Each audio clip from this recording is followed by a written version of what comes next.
Welcome back to another episode of the Skeleton Crew podcast. Episode 3 for us, but episode 4 for the show. I was going to correct you, but you're exactly right. Episode 3 for us, 4 for the show. Yeah, it's I had to change one of the thumbnails because the first one I was like episode 1.5. Just seeing that we talk about 2 episodes in there. But no, today we're diving into episode 4. Let me ask you, you got a ranking, like a 1 through 10 on this episode for you? A 7. Definitely not my favorite one so far. This is probably my least favorite episode so far. Yeah. I'd say up until the last 5 minutes of the episode, it was like a 2 out of 10 for me. Like, yeah. I just was a lot of confusion with this episode. There was also just like a lot of build up for nothing.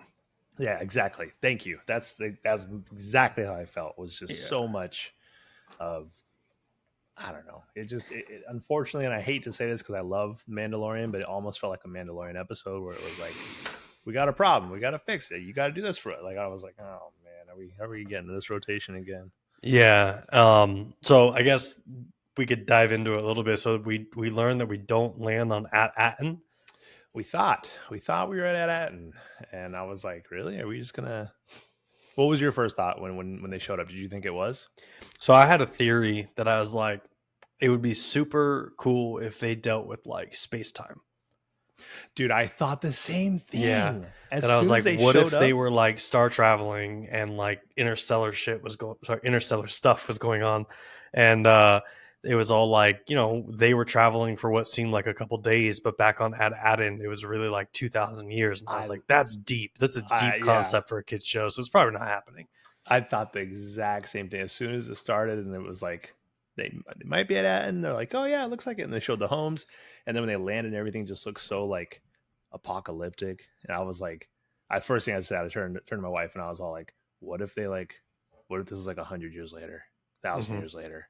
And then when they started talking about like the trees being bigger than they should be, I was like, and I looked at her and I was like, I think I'm right. I was like, oh my gosh. And then ended up not being the case, but.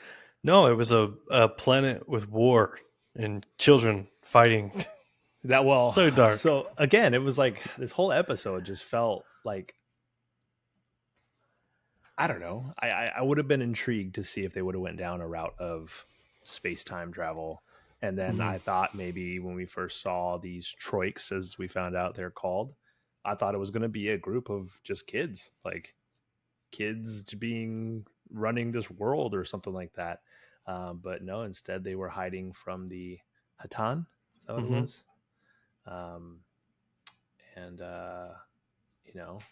The Attin Patrol is who they were trying to hide from. And followed by the most unnecessary slide I think I've seen in any movie or show.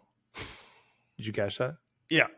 Not only that, but she had like a flip at the end of the episode where I was just like, choice. I mean, you definitely made a scene, but no, I guess the thing that like frustrates me with this is like the story arc is cool, right? Like it's like, oh, you got these warring tribes and you have kids that know nothing about war, they know nothing about pirates or violence, and you're throwing them into it. I'm like, it'd be cool, but like I felt like you could have spread it over 2 episodes and made it a little more intriguing. But like even if you were going to spread it over 2 episodes, the payoff of like, oh, I got the herd back, it was just like, it just didn't do it for me. Yeah, the whole kind of episode with this weird build up, I was like, I don't know, multiple times throughout the episode, I was like, what is happening right now? Like, it was just confusing. We did have some comical moments in this episode towards the beginning of the episode. I thought it was funny when, first thing I wanted to point out was my whole theory of we keep hearing the name of the episode being said in the episode, and the name of this episode was Can't Say I Remember No Attin, and it was said probably 19 times by Smee, SM33. So he had mentioned it when shortly after Fern and all of them went to go explore this planet called Akron, as we found out from Smee, that she goes, make sure you watch Jod, don't let him keep him on the ship. And he goes, all right, babysitting sequence initiated. And he's like, come on, baby. And it's just so funny to me. He's like, come on, baby, let's go now, let's go inside. Yeah. And so the thing that I guess I'm curious about is like, at any point in this episode, did you think that they were going to kill Neil? Oh yeah, we'll get to that 100%. But Because there was it multiple scared me times that I was like, you're giving him these a lot of. soliloquies, and I'm like, a lot of screenplay right now.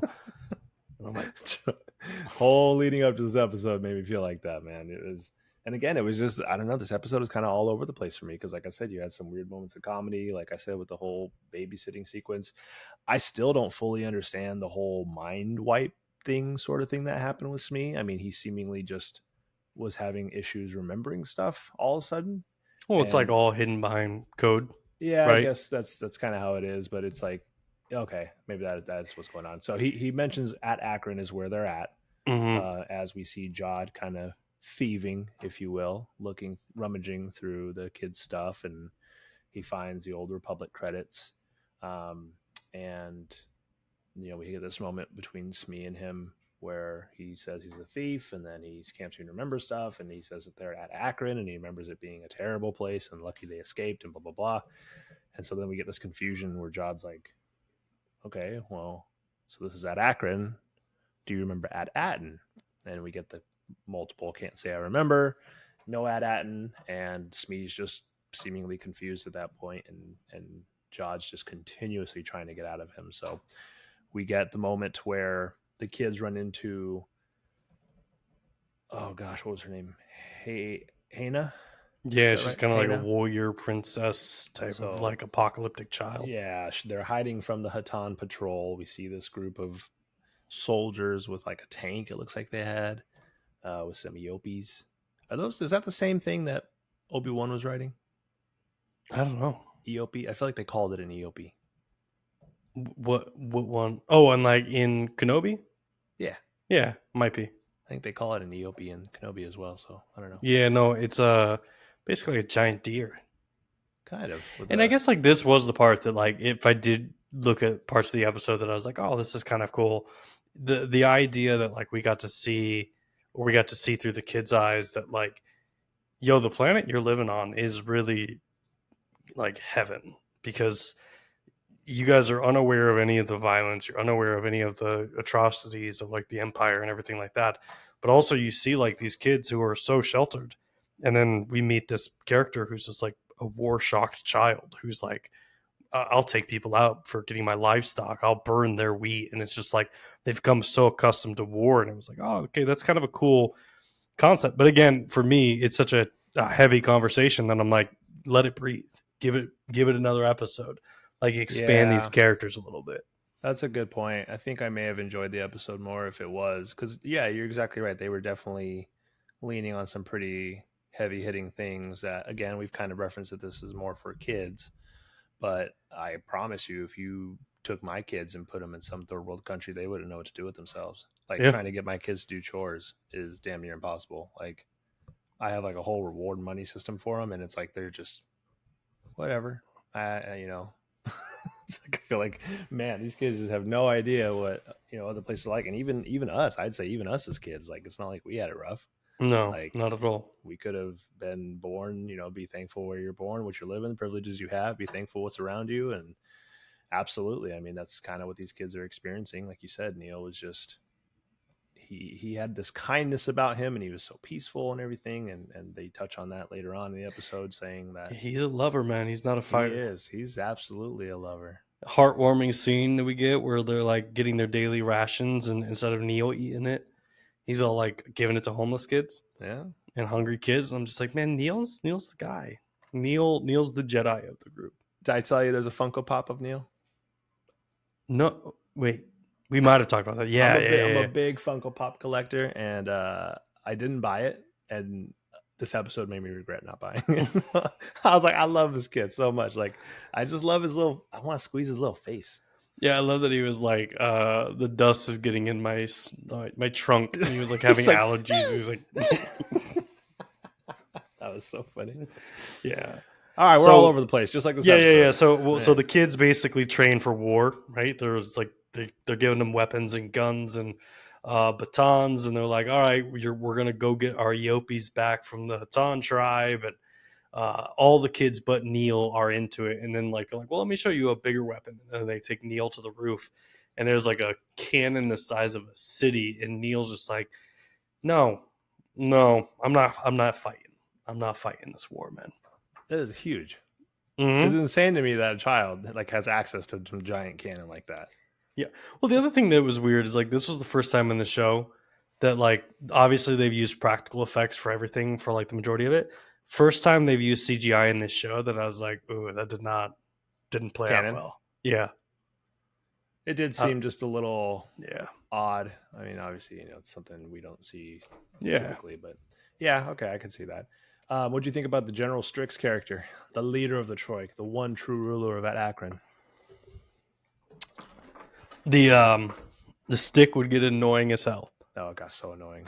I think like if I'm in a meeting and someone's just, I'm just gonna be like, hey bud, I get your king, but chill it with the stick, like don't. But he was a cool character. Like I liked the episode, but at the same time, anytime you introduce characters and then 20 minutes later it's like, peace, see y'all later, and I'm like, I'm never gonna see you guys again. I'm like, ugh. It's a bummer. Yeah, no, it's kind of rough.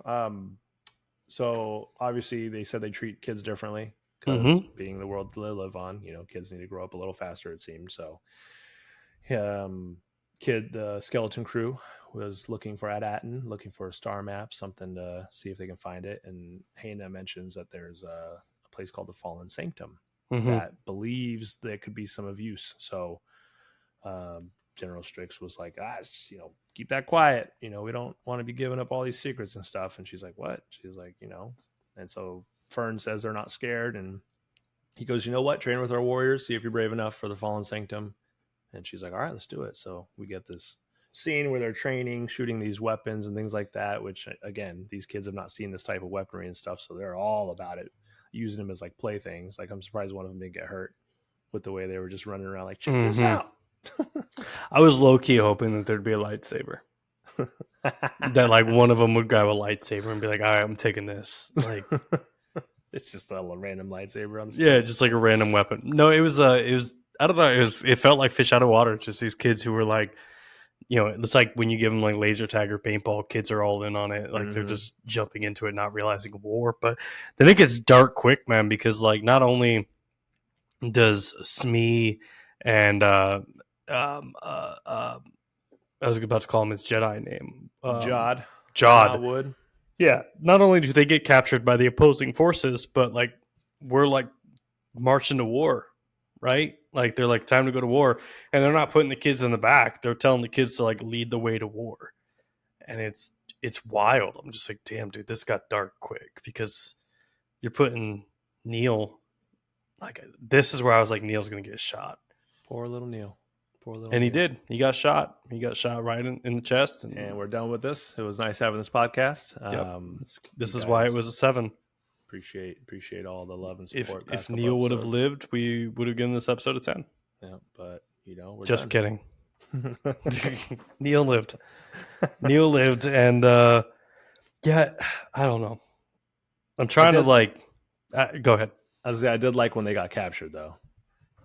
When Smee comes out and he's trying to tell him, at Attin, and he's the Attin or whatever warriors, and they're like, what flag do you fly? And Jod's like, you know what, just shoot me. Yeah.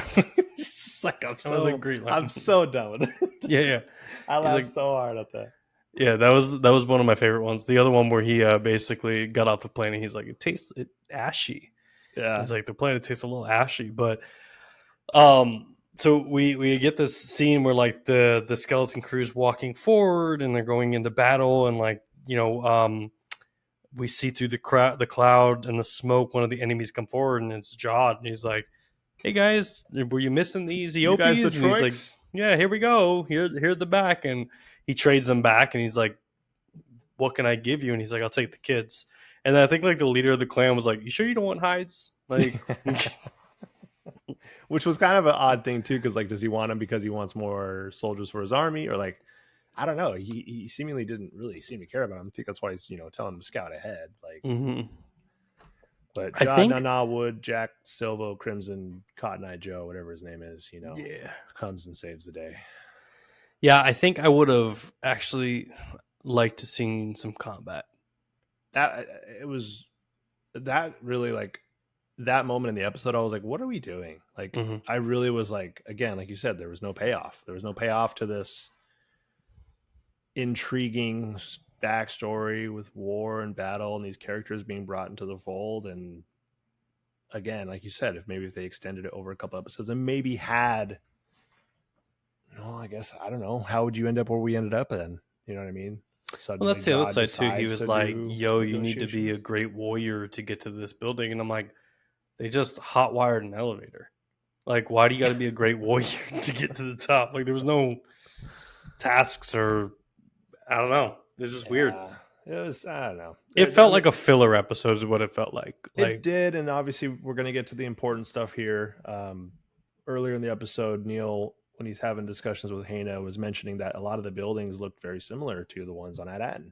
Mm-hmm. He was talking about like what his parents did for a job. Like, my mom works at building that looks exactly like that, and my life's so different than your life, and my world's different than your world, and things like that.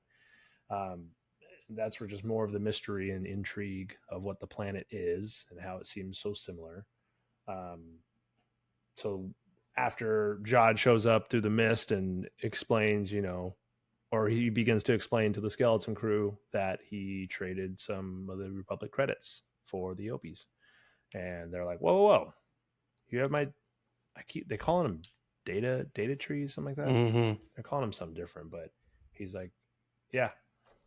He's like, so Hana at that point decides to leave. Neil tries to get her to stay, and obviously we saw a lot of Neil and Hana this episode, and they seem to have this bond. And Neil got kissed. Discussion about kindness and peacefulness, and you know what she says? She says, because he goes, I don't know what to say, and Hana goes, for once, just don't say anything. And then my boy Neil gets a smooch. Hell yeah, man! He got kissed. He got a smooch. Kissed. He did, and I thought I was like maybe it's his first kiss, but I don't know. Neil's got some game, He does. He does. It might be his first kiss. Yeah. He did got taken by his younger brother apparently. So yeah, again, I mean, there was a lot of points in this episode where I was like, man, you're really setting this up for Neil. But it's like I'm trying to figure out if you're trying to like build Neil as a character or if you're trying to just like I don't know. I don't know what they were doing with this because, again, it felt like they wanted to kill him off. In any other story that wasn't a kid's story, I would have been like, this character's dying at the end of this episode. But because it's a kid's show, I'm like, oh, well, maybe they're just trying to build new characters in the series, which is fine. It's just, it was kind of a mediocre episode. That's the only downside. Yeah. Well, we enter the Fallen Sanctum. Yeah. The supervisor building, if you will, as they say. It looks like a supervisor building that they have on Attin. And then we hear some other planets at A2. Mm-hmm. We hear at Akron, which is what they're on, at Arisia, at Aravan, and at Akota. So they're all A's. I was trying my darndest to see if they spelt something backwards. I got nothing, man. The whole Smee thing that you did a few episodes ago just really impressed me. So I've constantly been trying to come at you with like, look what I found. And I just got nothing. Okay. You say something? No, I was gonna say something about the ats, but like, this is the part where I'm like, oh, I applaud you guys for like building this side of it. Cause it's like, it all feels real. It all feels lived in. It all feels like stuff that makes sense for this galaxy. But at the same time, like, we find out that they get to the Attin star data pad, right? And it's like, oh, it's etched into the stone and it's broken. And then Smee is like, oh yeah, I broke it. And we're like, what? You were here? And he's like, yeah, of course I've been here. And then it's just this whole side of it where I was like, there is a very inconvenient truth here that like Smee knows how to get to Attin, 100%, because he crashed the ship, assumedly, on the planet.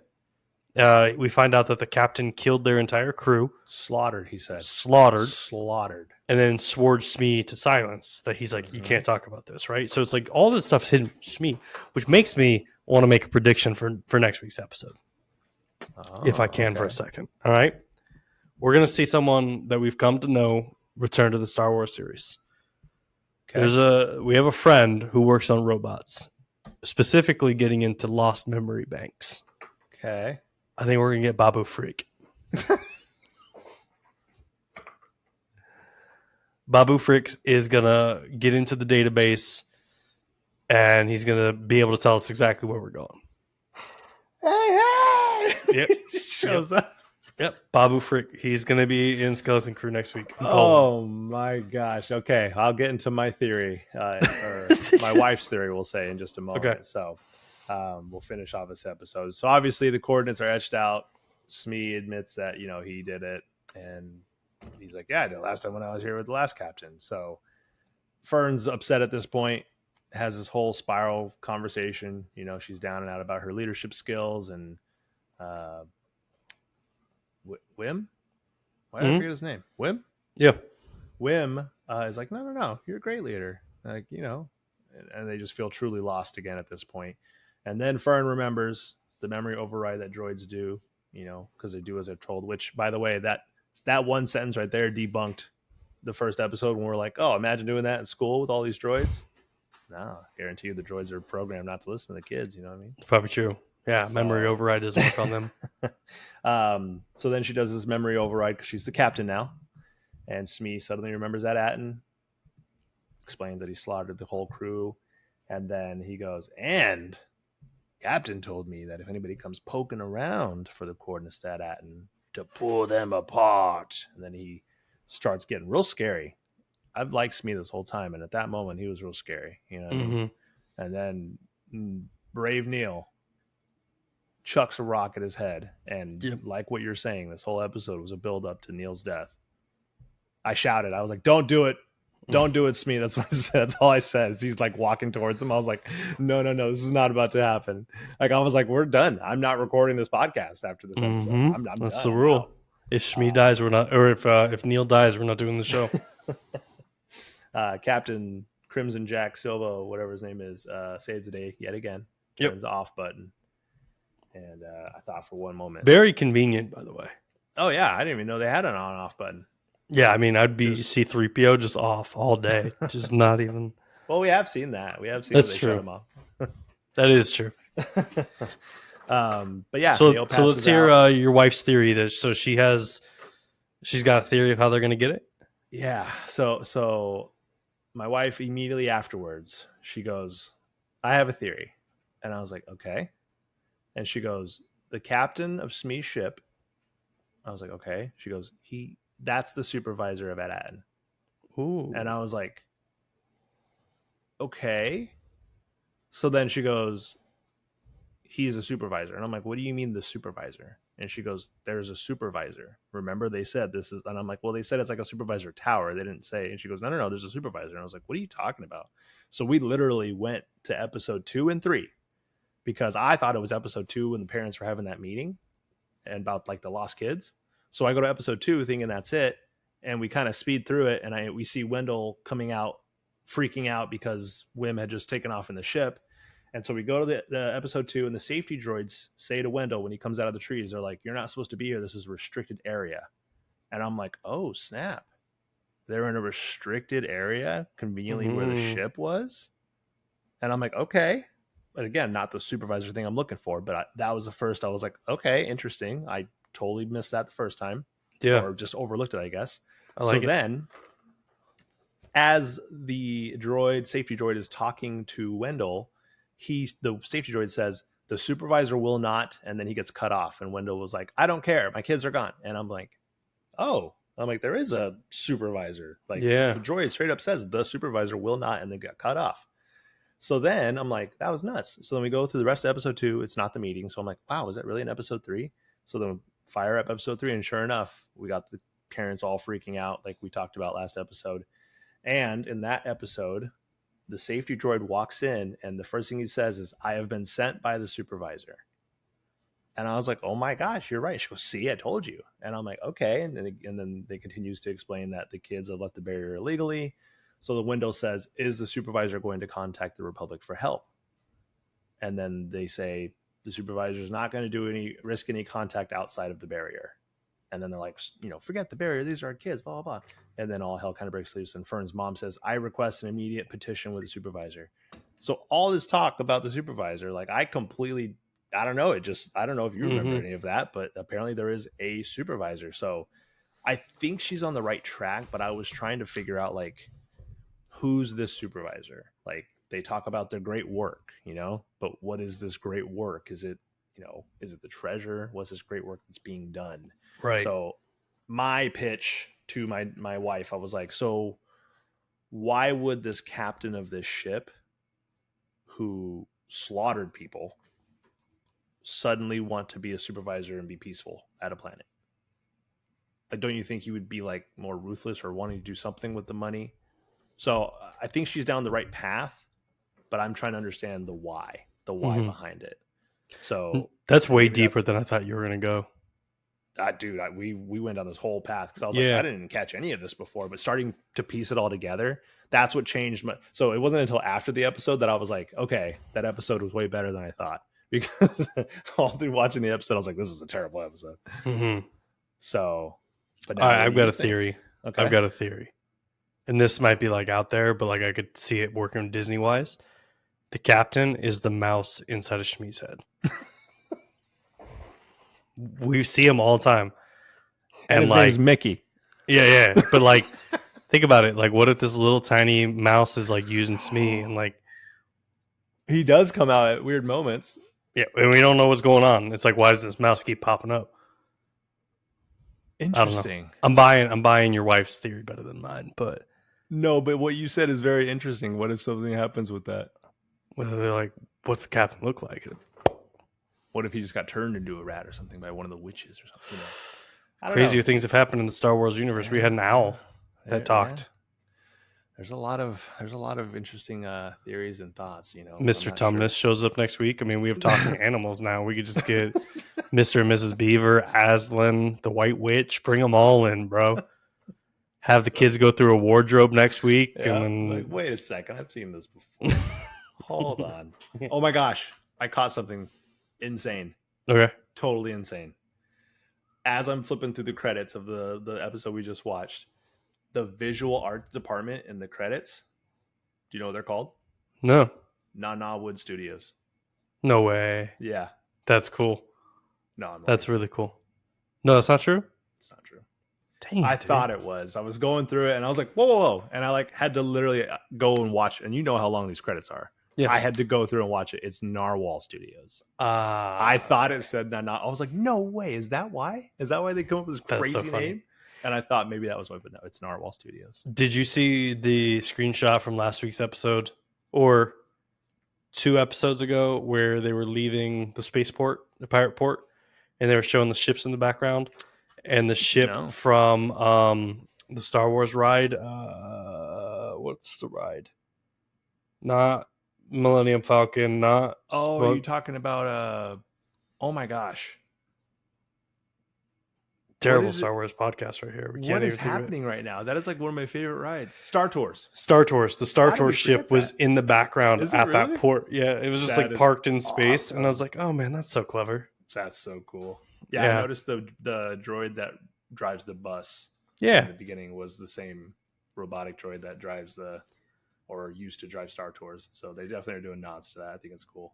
Yeah, I think it's also interesting that like when you look at where they were at in this like sacred realm building, it's like for that much like death to happen, there was no bodies, there's no blood, there's no skeletons in that room.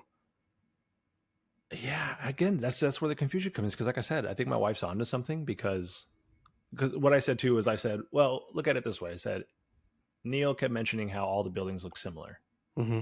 So if this bloodlusting pirate was, because Smee seems very much like a pirate, you know what I mean? If he was trying to do something bad and then had a change of heart at the end of the day, and suddenly this planet's peaceful, or what if what if at the very end of the show we find out that this peace that they have is not peace? What if it's peaceful there because it's so hidden, but they're funding some terrible underground who knows what? going on in the Bro, world. what if Attin's at peace because they destroyed the other planets?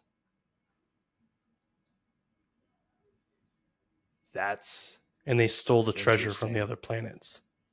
So they were the ones that did it, and maybe he was the supervisor. Maybe he was the original supervisor of that. All I'm saying is, like, January, when this show's over, we're going to come back to this very moment where you and I just debunked the show. That's figured it all out. Interesting. Okay. For some reason, kept it hidden. That would make sense. That would make sense very much for a pirate, too, because my wife kept saying he wants the treasure for himself. Mm-hmm. He wants the treasure for himself, and maybe you're right. Maybe all these planets were working together, and then there was no peace because one person decided, I want it. Like, it's like a Kang thing with Marvel. Started going out and destroying the other ones because he said there can only be one. Like, interesting. Maybe. I don't know. And again, I'm very harsh on this week's episode, but who knows? By the end of the show, I'm like, oh, this was such a great episode because it led into so many cool things, you know. But by itself, it's just kind of it was a tough one this week for me. This has definitely been, I think, probably the most mysterious Star Wars show we've seen. Now, I didn't watch Acolyte, so maybe I'm wrong. Maybe that one had more mystery to it, but what do you think? Like, I'm not sure where it's going. Yeah, I mean, this show definitely has a lot of, I think because it doesn't have anything to do with anything we've come to know. Like, even with the Acolyte, it's like, oh, these are Jedis. We know who the Jedi are, and we kind of know who these witches are, but there was some mystery, but not like this. Every single episode, like, I still don't have the idea of what the finish line is on this show. I was talking with one of my neighbors, and he was like, so what do you think? He goes, who do you think Jod is? And I was like, like, I got into the conversation again, like, how is he seemingly using the Force?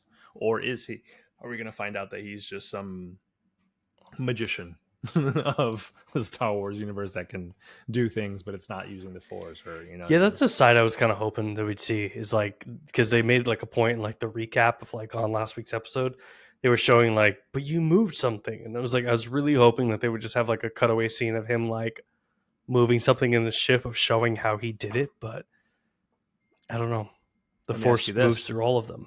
What if he didn't pay them for the Opies? What if he said, all right, just shoot me? He was giving himself up, and then pulled out a lightsaber, and we find out later that he just Jedi'd the heck out of them. Him and Smee just went ham. Yeah, I mean, it's possible, because Smee was supposed to protect him. The captain, and he told him, forget. No, that doesn't make any sense. I mean, I was trying to go down this road. Here's the other side: is like, what if he did get caught by the pirates, and he said, "Hey, don't worry, I'm gonna find Attin, and then I'll signal you to come to Attin." So all those other pirates are gonna come along, and that's why they let him escape. So let me ask you this: what do we think Jod's role is going to be in this in the end? Do we think he's just around to constantly bail the kids out of trouble and save them? Or is he going to have some deeper character plot where he knows the supervisor, or maybe something happens where once they get there, there's this backstory reveal? Because even Jod is still somewhat of a mystery. We don't know if he's just some random person or somebody more. Yeah, I gotta think we get a redemption, like him being the hero and helping the kids. As much as I would be like, oh man, I didn't see that coming, with like him being like a true villain and like screwing the kids over, I got to imagine we're gonna get like because even now he's like seemingly struggles with it. There was a line this week that also made me laugh where she was like, "No adults in the cockpit." Yeah, it's like this dude's just getting bossed around by toddlers. It's great. I feel so seen. Dad, I want to play that again. I want to listen to this again. Play Bluey again. No, I think we've had enough Bluey. No. Nope. Look at me. I'm the captain now. 100%.